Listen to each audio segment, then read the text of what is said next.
Bonjour à tous, bienvenue dans Bonjour chez vous pour ce vendredi, un vendredi tout spécial qui a une saveur tout spéciale pour mes chers amis et moi-même puisque c'est la fin officielle de notre défi de 21 jours sans plainte. J'espère que vous y avez participé à la maison et que ça a apporté du bon fruit. Les filles, comment avez-vous vécu ça? J'ai trouvé ça long. Je me plains. T'attendais, t'avais un flot de plaintes qui avait besoin de sortir. T'as trouvé ça long, vraiment? Non.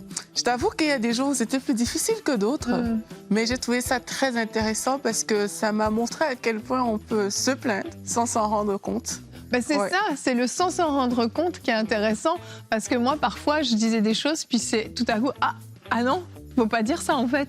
Et il y a des automatismes qui sont cassés dans ce genre de défi, c'est bien. Et toi, Nadine? Ouais. Non, mais moi, j'ai trouvé c'était très intéressant. Et il y a des moments, je me suis dit, ah bon. Pour revenir d'abord dans le contexte. Voilà. J'avais pris l'engagement quand j'étais sur le plateau. Eh bien, tu es honnête. Donc, en fait, je les ai mis devant le fait accompli, il faut le savoir. Je l'avais noté dans les notes, mais elle ne l'avait pas forcément pris pour elle. Et c'est vrai que je vous ai mis devant le fait accompli et vous n'avez pas vraiment eu le choix. Vous avez été contrainte, j'avoue. C'est ça. Et donc, donc, je suis une bonne amie. Ouais, quand j'étais dans d'autres situations, je me dis, ben là, on n'est pas sur le plateau. Est-ce que ça se... C'était quoi la juridiction de cet engagement? C'était pas clair. C'est vraiment une avocate corrompue. Donc du coup, je me suis pas trop plainte, mais en fait, quand j'ai eu à me plaindre, franchement, ça goûtait bon quand de dire. Oh, OK, là, je vais le dire. Mais après, je me ressaisissais. Mais Je pense qu'elle n'a pas compris. j'ai apprécié les plaintes plus.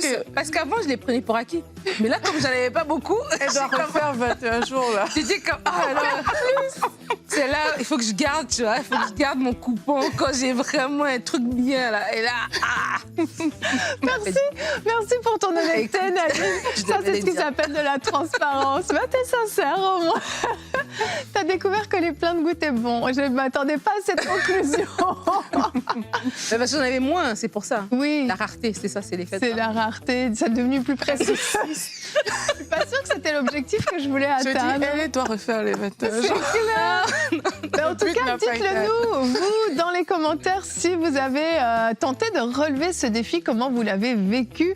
C'est intéressant de savoir comment ça s'est passé, parce que, bah oui, c'est vrai que... Tu as dit comment tu l'as vécu? Bah, je disais que justement, on oublie parfois, et c'est en le disant qu'on réalise... Ok, tu t'es quand même plaint, oui, bien sûr. Oh.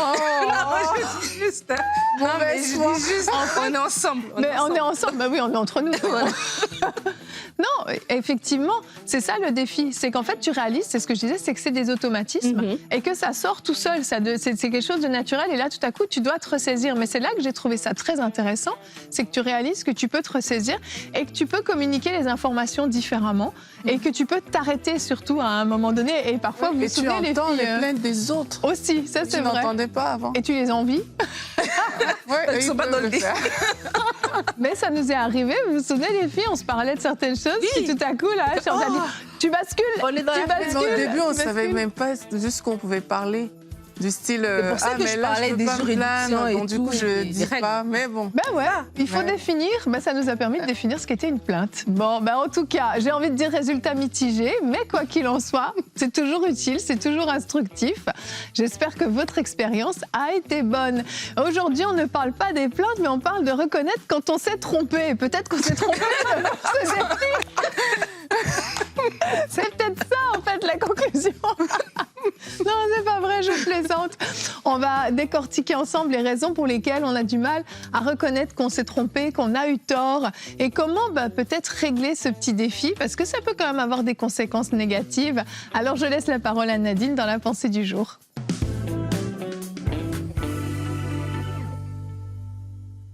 Lorsqu'Evelyne parle de pourquoi c'est difficile d'admettre qu'on s'est trompé, je crois qu'on ne peut pas passer à côté de cette question sans parler de l'orgueil. C'est l'orgueil, en fait, qui va nous empêcher d'admettre qu'on s'est trompé. Alors, dans cette pensée, j'aimerais tout simplement vous exhorter sur l'importance d'être humble au quotidien. Pas juste humble de temps en temps, mais c'est tous les jours. J'ai aimé hier quand Frank a parlé dans sa pensée de la constance, en fait. C'est la constance qui va produire des résultats. C'est lorsqu'on fait quelque chose tous les jours qu'on voit un résultat au bout. Et vraiment, lorsqu'on est humble au quotidien, ça fait toute une une différence dans notre vie. La Bible nous dit dans Proverbes, le chapitre 29, le verset 23, « L'orgueil d'un homme le conduira à l'humiliation. » Waouh! L'orgueil va le conduire à l'humiliation. Mais celui qui est humble d'esprit obtiendra la gloire. L'orgueil, c'est quoi? L'orgueil, c'est se placer au-dessus des autres. La Bible nous dit que ça nous mène tôt ou tard à la chute, à l'humiliation, à la honte. Mais l'humilité, comme la parole nous dit, c'est de voir les autres comme étant au-dessus de nous. L'humilité, c'est de reconnaître d'abord, voilà, qu'on est humble, les autres sont plus grands, que Dieu est plus grand, qu'on est dépendant de lui, on doit apprendre, etc. La Bible nous dit que cette humilité va nous conduire à la gloire, va nous conduire aux faveurs, va nous conduire à des portes ouvertes. Et c'est important de savoir que Dieu va résister aux personnes orgueilleuses, mais Dieu va faire grâce aux humbles. Et alors, je vais vous partager rapidement 4 points sur l'importance d'être humble au quotidien. La première chose, c'est que lorsqu'on est humble au quotidien, donc dans notre vie de tous les jours, ça va nous aider à mieux écouter et à mieux apprendre, des choses. Lorsqu'on est humble, ça nous rend enseignables. Ça veut dire qu'on accepte les conseils, ça veut dire que notre cœur est ouvert à la rétroaction, notre cœur est ouvert au feedback. On est capable d'entendre ce que les autres disent de nous sur ce qu'on a fait de bien ou de mal, et on prend ce qui est bon, on rejette ce qui est mauvais, et on progresse en fait, on avance lorsqu'on est enseignable. L'humilité dans notre quotidien va assainir nos relations. Beaucoup de relations sont conflictuelles, restent dans des conflits permanents. On a parlé cette semaine des relations mère-fille, des relations familiales. Des fois, on reste dans des conflits, en fait, parce qu'il y a de l'orgueil.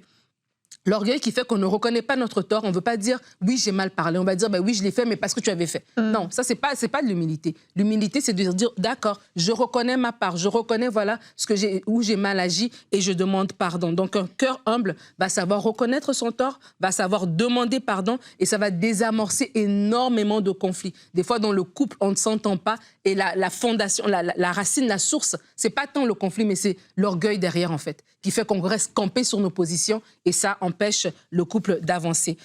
L'humilité au quotidien va aussi nous aider à prendre des meilleures décisions. J'ai dit tout à l'heure que l'humilité nous rendait enseignables. Alors, ça va nous protéger des angles morts, de la précipitation. On va devenir, pas qu'on est extrêmement prudent, mais quand on est humble, on se dit, bah, tiens, avant de me lancer, la Bible dit telle voie paraît bonne, mais la fin, c'est la perdition. Donc, je vais prier. Je vais recommander mon sort à l'Éternel. C'est ça l'humilité, en fait. C'est de dire, c'est pas par moi-même que je suis capable d'y arriver. Je dépends de Dieu. Donc, je vais prier par rapport à cette situation-là. Je vais même demander des avis des personnes expérimentées, des gens qui l'ont fait avant moi, des personnes sages, voilà, qui peuvent aussi me donner des bons conseils. Et l'humilité aussi, oui, ça va aider nos relations, ça va nous aider, ça va nous rendre enseignables, mais l'humilité va aussi nous pousser à servir. Et lorsqu'on sert, on devient, voilà, en dessous des gens, on devient fiable. Lorsqu'on sert, on est quelqu'un, voilà, que Dieu va utiliser. Lorsqu'on sert, on est quelqu'un qui va bénir les autres. Ben, à notre tour aussi, Dieu viendra nous bénir. Des fois, il y a des gens, passent par orgueil, tout simplement. Ils disent, ben, moi, je ne peux pas faire ça. Moi, je ne peux pas faire ça. Moi, je ne peux pas faire ça. Mais lorsqu'on est humble, même au travail, hein, vous pouvez vous dire, ben, écoute, moi, ma position, c'est ça. Selon mon titre, dans ma description de tâche, c'est ça. Mais je peux faire ceci, je peux faire cela. Et c'est comme ça aussi, des fois, qu'on est remarqué. C'est comme ça aussi, des fois, qu'on découvre des talents qu'on a. Alors, je veux vraiment vous encourager, en tant qu'enfant de Dieu, nous sommes appelés à être humbles parce que Christ lui-même était humble. La Bible dit qu'il n'a pas regardé sa position comme une proie à arracher. Il s'est humilié, il est venu au milieu de nous, il est mort sur la mort de la croix. Et cette humilité doit aussi être notre partage. Lorsque vous marchez dans l'humilité, vous êtes garantis d'être élevés parce que Dieu élève toujours les humbles au temps favorable. Merci Nadine. Ben oui, l'humilité est indispensable quand on parle de reconnaître ses torts. Et ça ne veut pas dire, si on ne reconnaît pas ses torts, qu'on est un gros orgueilleux et que c'est fini pour nous. Mais c'est de se dire, dans ce domaine-là, j'ai de l'orgueil en fait. L'orgueil, c'est pas comme une étiquette qu'on peut se coller sur le front. Des fois, on a de l'orgueil juste dans certains domaines en fait, des domaines qui sont plus sensibles. Et c'est ce qu'on va faire. On va essayer un petit peu de creuser de pourquoi en fait ça nous arrive de nous comporter de cette façon-là et qu'est-ce qui crée ça. Parfois, on va minimiser les erreurs qu'on a commises. Ça va être cette façon de pas reconnaître notre tort. Ça va être de dire mais c'est pas si grave au fond. Oui, bon, c'est arrivé, mais bon, passons à autre chose. Mais tu peux juste dire, ouais, j'aurais pas dû le faire. Et oui, après, on va passer à autre chose. Mais juste le fait de reconnaître fait que l'autre personne en face de toi, elle s'est sentie entendue, elle s'est sentie comprise, puis elle a la certitude que le message est passé et que peut-être, c'est quelque chose qu'elle acceptera plus vraiment dans sa vie. Donc, ça permet juste de clarifier les choses. Mais le point numéro 1 à tenir compte, c'est qu'on doit rester enseignable et redevable au quotidien. C'est nécessaire parce que On l'a dit dans l'émission de lundi, on est dans une croissance perpétuelle. On veut être enseigné et on doit être enseigné continuellement dans différents domaines. Et si on n'est pas enseignable, si on n'est pas redevable aussi vis-à-vis d'autres personnes, eh ben le problème, c'est qu'on va juste avancer, on va foncer tête baissée et ça ne va pas produire forcément de très bons fruits dans notre vie. Ça ne va pas produire de bons fruits. Et c'est comme si on est en train de dire, quand on refuse d'être enseignable, que je connais tout. Oui. J'ai plus besoin des autres. Je sais déjà tout ce qu'il y a à savoir dans ce domaine-là. Et je pense que lorsqu'on se trouve dans cette position-là, c'est une position de chute. Vraiment, parce que comme tu as dit, Nadine, l'orgueil va précéder la chute. Donc, c'est important de se dire. Et une des façons aussi, c'est lorsqu'on justifie tout. Je ne sais pas, vous avez déjà parlé à des gens qui connaissent tout. Dès que tu dis quelque chose, ah, mais oui, oui, c'est vrai, ça, c'est telle chose. En fait, ils n'écoutent pas, ils sont préoccupés par donner plus leur avis plutôt que d'écouter ce qui se passe. Et tu vas voir que c'est parce qu'il n'y a pas de remise en question. Voilà. C'est parce que moi, j'ai la science infuse. Comme on dit, je peux tout dire sur tous les sujets. Mais ça, ce n'est pas une attitude d'humilité. L'attitude d'humilité veut que tu écoutes les autres, en fait. Tu écoutes, il y a toujours des choses qu'on peut apprendre, comme on a parlé en début de semaine. Dans les émissions, il y a des choses qu'on peut apprendre, et de tout le monde. Un enfant peut t'apprendre quelque chose. Tes profs, tes parents, je ne sais pas. Tout le monde... Bon, tu avais fait une nuance quand j'avais dit ça à Yveline, mais on est susceptible d'être enseigné à différents niveaux, et c'est important d'avoir ce cœur vraiment enseignable. Et si on réalise que, en fait, je pensais d'une certaine manière, mais... cette vision que la personne m'apporte me semble plus cohérente, ou je ne sais pas. C'est juste un éclairage différent, des fois. Accepter aussi que, ah oui, on peut aussi penser comme ça. Exact. Mais tu vois, quand on est comme ça, quand on veut pas, on pense tout savoir, en fait, nous-mêmes, on se prive, en fait. Sur le coup, on a l'air tellement, oui, moi, je connais tout, et puis on a une bonne réponse, et tout ça, on envoie les gens balader, mais on se prive d'informations. Et les gens se disent, écoute, je ne lui dirai pas, comme elle sait tout, comme il sait tout. On se prive, en fait, d'avoir accès à beaucoup plus. Et je crois qu'il y a beaucoup de... À force d'observer les gens et de m'observer moi-même, je crois qu'il y a beaucoup de choses, en fait, qu'on fait, et ça remonte à comment on a grandi, comment on est. Bien sûr. Beaucoup de gens, en fait, oui, on va dire c'est de l'orgueil, mais en fait, c'est un mécanisme de protection. C'est qu'ils ont tellement été critiqués, peut-être en grandissant, qu'ils ont l'impression qu'ils doivent absolument tenir leur bout, et que voilà, mon opinion doit être valorisée, et donc c'est mon opinion, même si tout me montre que j'ai tort, je ne dirai pas que j'ai tort, parce que voilà, j'ai tellement été critiquée ou cassée. Ou ne pas vouloir montrer sa faiblesse aussi. Voilà, je ne veux pas montrer ma faiblesse, exactement, et tout ça. Et donc vraiment, il y a des choses aussi qui remontent tout simplement à la manière dont on a été éduqué, on a grandi. Et c'est pour ça que lorsqu'on vient au Seigneur, le Saint-Esprit fait aussi ce travail-là. Il n'est pas juste là pour nous donner les dons spirituels, il fait aussi un travail de guérison de notre âme, et il va faire remonter à la surface certaines choses. Et si on se retrouve que dans nos relations au travail, on a la même remarque, à la maison, on a la même remarque, au groupe de louanges dans lequel je sers, j'ai la même remarque, là, ça commence à s'additionner, et je me dis, OK, Seigneur, est-ce que j'ai un problème d'orgueil? Parce que quand tu dis à quelqu'un qui est orgueilleux, il ne voudra pas dire accepter. Mais c'est à toi-même avec le Seigneur, Seigneur, est-ce que j'ai un problème d'orgueil? Est-ce qu'à ce niveau-là, comme tu disais, Yveline, ce n'est pas dans tous les domaines, mais là, dans ce domaine-là, dès qu'on me dit quelque chose, j'ai une réaction vraiment quasiment instinctive, tu vois. Ça vient vraiment me chercher. Il y a presque de l'agressivité. Voilà, voilà. Et c'est là que je dois me dire, OK, Seigneur, je vais abandonner ça devant toi. Et c'est là que le Seigneur commence à nous travailler. Et ça porte du fruit, je me rappelle, je me confesse. Il y a de cela plusieurs années. Émission conventionnelle. Il y a de cela plusieurs années. En fait, j'étais nouvelle dans le département où je servais, et il y avait un monsieur qui était là avant moi. Souviens-toi. Mais le monsieur, comme il était là avant, moi je venais un peu très... maintenant il faut faire comme ci, il faut faire comme ça, tu vois. Et puis j'ai senti que ça dérangeait, tu vois. Donc du coup, c'est comme si s'est installé un petit truc de OK, c'est moi qui connais, l'autre c'est moi qui connais, blablabla. Bla, bla, bla. Et puis un jour, je me suis juste tue, en fait. Et j'ai observé le monsieur dont j'ai laissé faire. Je pense que c'est parce que je n'étais pas contente ce jour-là, j'ai rien dit. J'ai laissé faire, et je vous assure, j'ai appris ce jour-là tellement de choses de la part de ce monsieur. Mais je recevais jamais rien, parce qu'on était souvent dans les attitudes où c'est moi qui connais, donc je veux absolument qu'on fasse comme je pense. J'ai raison. Et puis toi, mais ce jour-là, je me suis tue. Je vous dis, j'ai appris tellement de choses, et je me suis dit, en fait, parfois, il faut apprendre à se taire. Oui. Il y a certainement des choses que, oui, je connaissais que ce monsieur-là ne connaissait pas, mais dans l'inverse aussi, peut-être si lui avait accepté de s'humilier, peut-être qu'il aurait aussi appris de moi. C'est bien De possible. la même manière où moi, je me suis humiliée, j'ai appris de lui.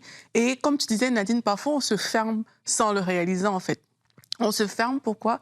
Mais parce que on veut montrer que, mais moi aussi, je connais. Oui. Tu n'es pas la seule personne à connaître dans ce domaine.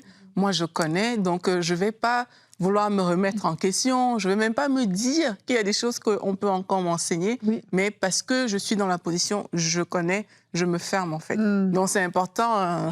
Je prends cet exemple-là. Mais tu vois, ce que tu dis, c'est que même pour l'humilité, tu sais, des fois, des gens, ils ont une mauvaise compréhension de l'humilité en pensant que si je suis humble, ça veut dire que je suis le plus petit, j'arrive quelque part, je ne dois pas dire que je sais et je dois laisser les autres me dire et tout ça, et je me fais un tapis. C'est pas ça.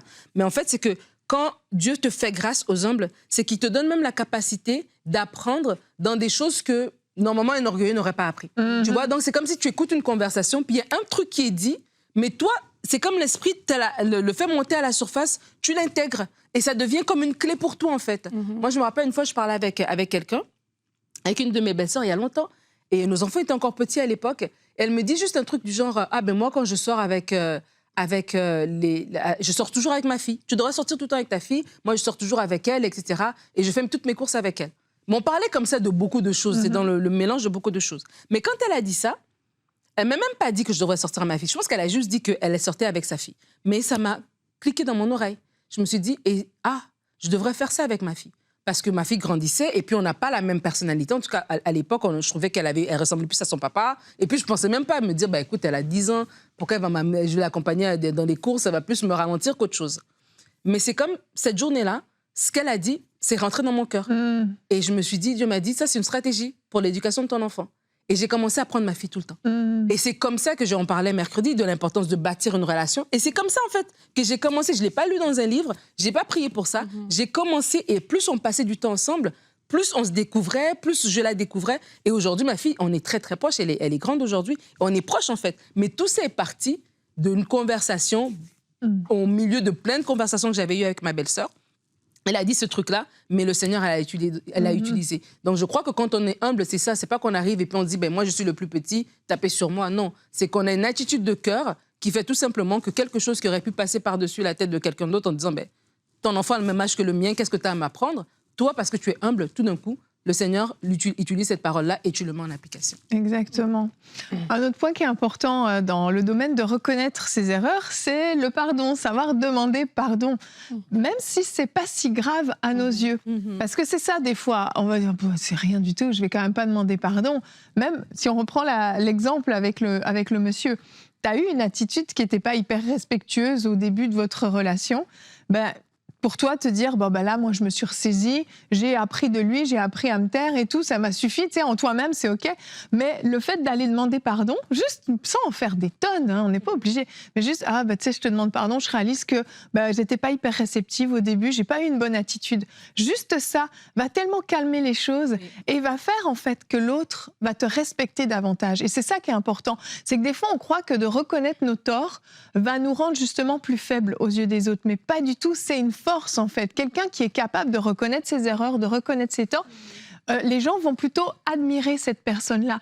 Les gens aiment, particulièrement dans le milieu chrétien, les gens qui sont humbles, les gens qui sont sincères, qui sont vulnérables par moments aussi. Bien sûr, t'es pas que ça.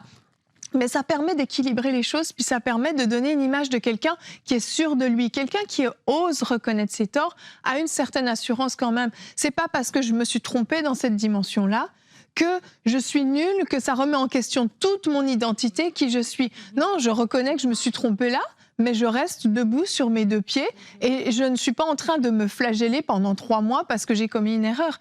Et ça, c'est quelque chose de très fort et c'est inspirant, en fait. Et j'encourage vraiment ceux qui ont du mal à reconnaître leurs torts à changer leur regard sur ça. C'est une force, en fait, c'est pas une faiblesse. Et ça, c'est vraiment un mensonge peut-être qui a été véhiculé, peut-être, je sais pas, dans le monde, aucune idée, que ceux qui sont faibles sont toujours en train de s'excuser. T'es pas toujours en train de t'excuser et tu t'excuses quand c'est nécessaire, mais c'est une force de savoir dire « je me suis trompée ». je vais changer. Le pauvre Ça parle en s'arrête là. suppliant, Evelyne. Non, c'est pas... Tu vas nous sortir des proverbes.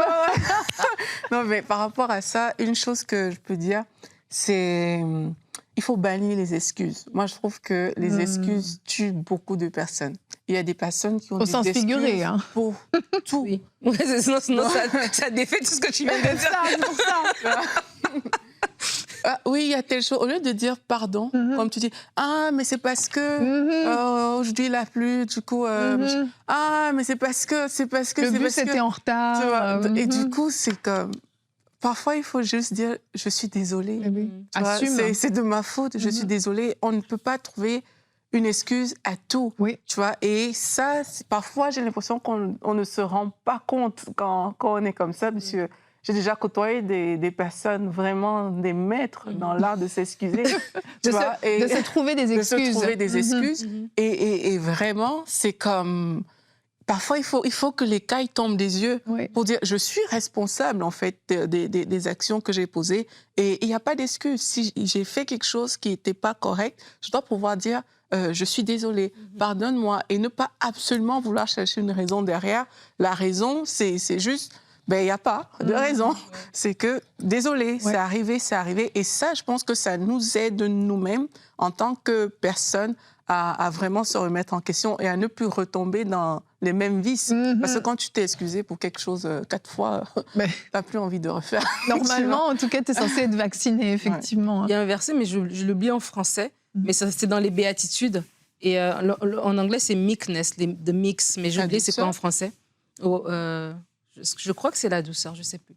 Mais en tout cas... C'est le débonnaire en français. Oui, c'est ça. C'est ça? Okay. Mais tu vois, quand tu parles, je pense que quelqu'un qui est humble de cœur, qui est doux de cœur, va avoir justement cette facilité à s'excuser. Oui. Et parce qu'il ne se remet pas, ça n'enlève pas sa valeur. C'est ça. Si je t'ai demandé pardon, je me suis pas, voilà...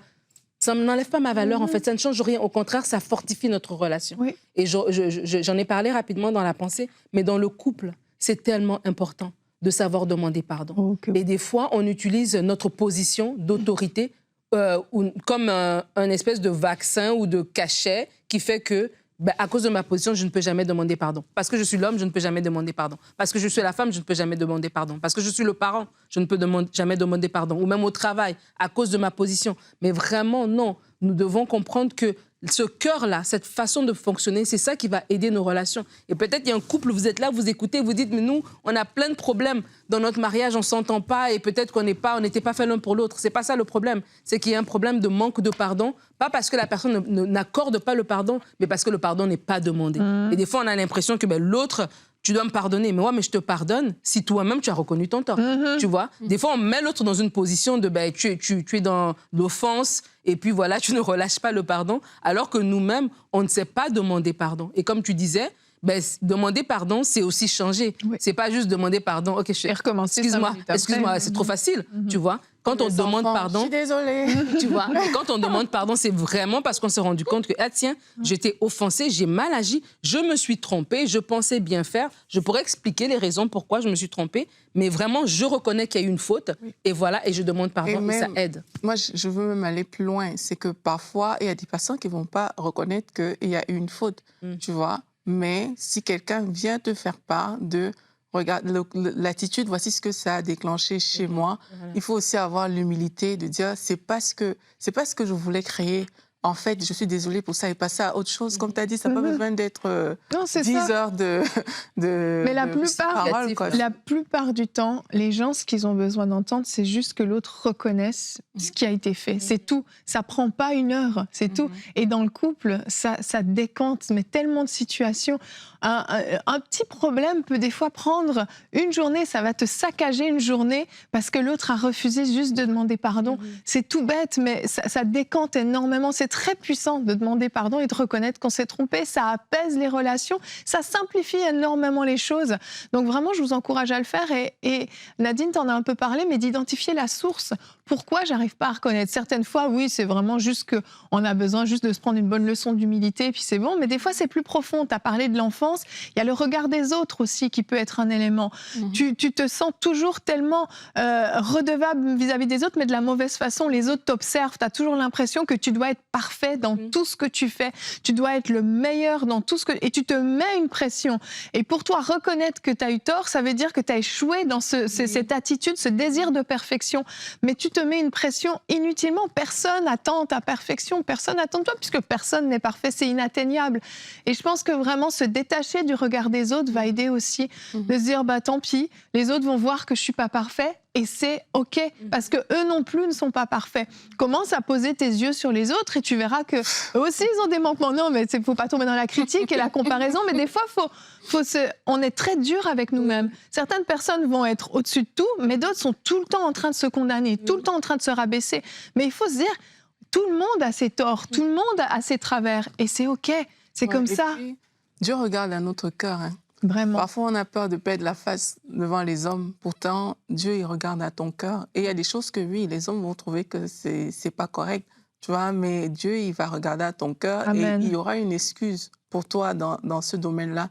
Donc, parfois, le regard des hommes devient tellement important qu'on oublie que c'est le cœur qui compte. Oui. Et un cœur qui est bon va produire des bonnes paroles aussi par rapport aux personnes en face. Mais il faut beaucoup plus travailler à l'intérieur dans son cœur que c'est ce côté fierté ou peur d'être jugé ou je ne veux pas perdre la face. Je pense que c'est l'intérieur qui compte d'abord. Exactement, exactement. Et pour terminer, notre verset du jour, Hébreux 12 au verset 11.